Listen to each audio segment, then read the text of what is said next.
Good morning. Welcome to Rising. We have another great show for you today and another exciting, great guest host. Batya Ungar-Sargon is here with us, filling in for Ryan. Welcome, Batya. It's so great to be here with you, Robby. Like you said, we have an all-star lineup today. Max Alvarez and Emily Jashinsky are joining us for our Rising panel to discuss where the U.S. ranks in a new study on corrupt countries. Pamela Denise Long is also with us. She's telling us why she believes Black Americans should ditch the Democrats. And later, labor journalist Kim Kelly joins us to discuss the Teamsters shaking up Seattle. But before we get into all of that, President Biden is dropping the vaccine mandate. That's right. OSHA announced on Tuesday that it is withdrawing its workplace test or vax mandates for large employers following the Supreme Court's decision to block the rule. The withdrawal becomes effective on January 26th. Nothing brings me more happiness than watching the federal government admit defeat. You lost. Ha!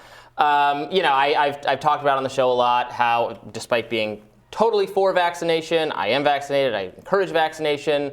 I found it deeply disturbing and troubling that the President of the United States could simply declare that private employers force their workers to get vaccinated without any new law, they can just declare this through OSHA. And it was not a surprise to me that the Supreme Court said no. Of course, Democrats are portraying this as a partisan issue because they hate the Supreme Court, but what do you think? Yeah, I think that the correct position was always pro-vaccine, anti-mandate, right? Yeah. The idea that we should all be striving to get vaccinated, striving to make America more safe, striving to get past COVID with, the science that actually did show that vaccines, at least until Omicron, were very, very effective. But that, there is an individual liberty question at stake. People had religious objections to it based on stem cell research, which, those are not my religious beliefs, but this is America. We're supposed to respect that. It should be your choice. Exactly. And I think that there's also really a class element here that was under-discussed, to where you had a lot of the stay-at-home, pajama set who were the ones who were enforcing this vaccine because they wanted to get back out into the world. And meanwhile, you had a lot of working class essential workers who had to learn throughout the pandemic how to essentially not get COVID way before there was a vaccine. And then you had that same pajama class, trying to essentially force them to get the vaccine because that was their preferred method of getting past the pandemic. And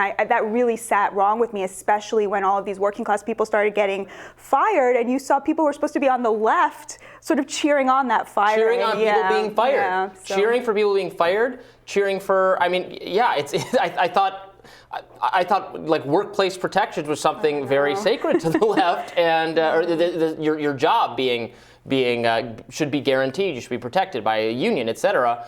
And that just went out the window for this culture battle pitting, elite liberal society against everyone else. Exactly. And at a time when you see the hospitals totally overwhelmed and you see crime on the rise, which we're going to talk about in a minute, yes, you are seeing cops and healthcare workers being fired and, stressing the already overwhelmed workforces because of these mandates. Yeah. The Florida Department of Health announced that it's closing all monoclonal antibody treatment sites after the FDA rescinded emergency use authorizations for 2 particular treatments for COVID.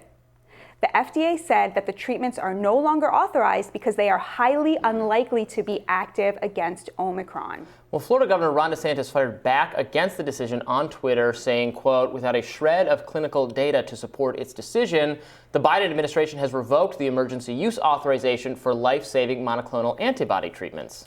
Meanwhile, a Boston hospital has removed a 31-year-old father of 2 from the top of a heart transplant list because he's unvaccinated. The man has a heart condition that causes his lungs and heart to fill with blood and fluid. He was denied the life-saving organ transplant by Boston Brigham and Women's Hospital, a teaching hospital of Harvard Medical School. What do you think about that, Robby? So, I was seeing a lot of, fury about this on Twitter, and, my first impulse was also outrage. We should not, and I've complained about how we're stigmatizing the unvaccinated. We want to, CNN people want to deny them the right to travel or leave their homes, and it's so cruel and so wrong. But then the more I thought about this case, there are not enough hearts for people who need them, and it's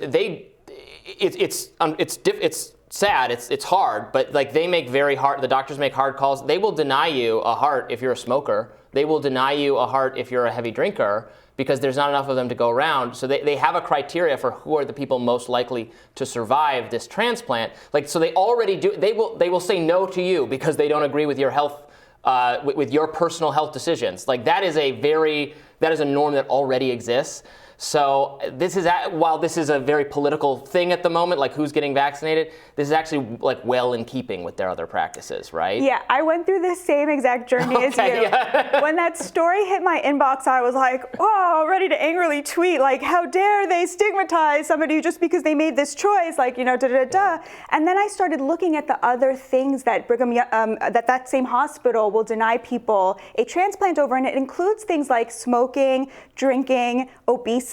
Yeah. You know, so, you know, they really are saying, look, we know that not getting vaccinated does reduce your ability to fight COVID. That has been established, right? It increases the likelihood that you will have severe symptoms. Yes. Why shouldn't that be treated the same as obesity? You know, something that we know, you know, no judgment, but you know that is going to impact somebody's ability to use this heart to you know, the best of its ability, especially given what you said, how there's such a shortage. So I kind of sort of reversed myself on that as well, thinking about it a little bit more. And that, you know, that guy said, well, but it's my choice. It should be my choice. What about my choice? Right? No, it is your choice. I would absolutely not force anyone to get vaccinated, but then they also have the choice to deny you this procedure because you are not at a high enough likelihood of surviving.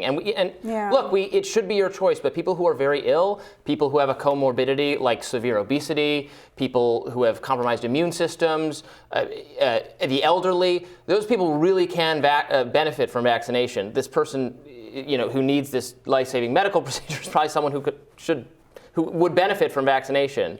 So it is your choice, but it is their choice too. Yeah, and it's like they're making the choice not to get vaccinated. He's okay with the consequences when it comes to COVID. Yeah. You know, this is another consequence that I do think it's morally ambiguous here. And I was having a drink last night, and I asked the bartender, well, what do you think about this? And he said, he's a father. Like, what about his kids, right? Like, he's actually saying to I'm willing to now not get this heart over this belief, but he's actually the one saying my kids are going to maybe grow up without a father potherpotentially. Yeah. So yeah. What do you think about the monoclonal antibodies? So there's also a lot of outrage about that. Yeah. The whole, our government health bureaucracy class trying to deny potentially life-saving treatment. This is a therapy and option that is better liked by some contingents on the right than vaccination. But then on their side, they're saying this is less effective against Omicron, so there's no point using it.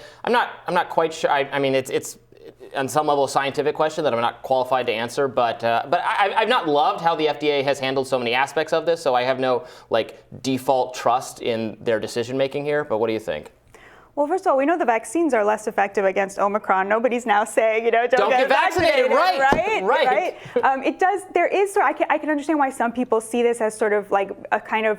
It feels a little bit vindictive. I happen to know people who had personally more than one person who had a lot of success with that treatment. But again, I'm far from qualified to know whether this is an act of some sort of vindictive government that's angry about the Supreme Court ruling, or actually something that's not FDA approved for good reason. Right, but no, that's a good point. They said get the vaccine to stop and now we know vaccines still doing a lot of good on the severe disease and death front, but you can still get it. You can still spread it. How many breakthrough cases have we had at this point? Everybody I know I've gotten it. I'm vaccinated.